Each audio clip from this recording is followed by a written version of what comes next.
For today's video, magluluto tayo ng kangkong tofu sa oyster sauce. Let's go! Mga sangkap, tofu, kangkong at oyster sauce. Magpainit na tayo ng kawali.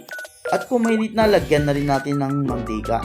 At kung mainit na ang mantika, pwede na natin prituhin ang tofu na hiniwa natin sa cube size. Ang recipe nga pala na ito ay easy to cook lang at mura pa. At kung sa tingin nyo pwede na ang ilalim, pwede na natin itong baliktarin at para maluto ang ibabaw.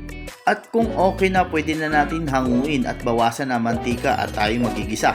Ilagay ang bawang, haluin at pag nag golden brown, pwede na natin isunod ang sibuyas. Halu-haluin lang natin ulit at pwede na natin ilagay ang ating kangkong. Isang kutsa lang natin ang kangkong. At kung okay na, pwede na natin ilagay ang Mamacita's oyster sauce. Takpan at painitin natin ng 1 o hanggang 2 minuto. Makalipas ng 2 minuto, haluin at pwede na natin ilagay ang piniritong tofu at halu-haluin lang hanggang sa maging okay na. At kung umabot ka sa part na ito, huwag mo kakalimutan mag-follow, like, and share. At i-comment kung tagasan ka para malaman ko saan umabot ang video na ito. Shoutout nga pala kay Dave Vicias from Ormoc City, Mark Arman from Padre Pio, Ronel Delgado from Mexican, Mark Steven Campo from Cavite, at kay Tita Nine from Japan.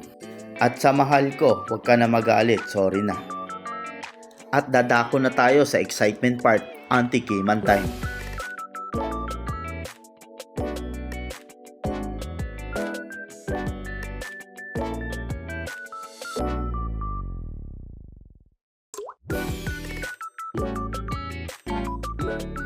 Unang lasap.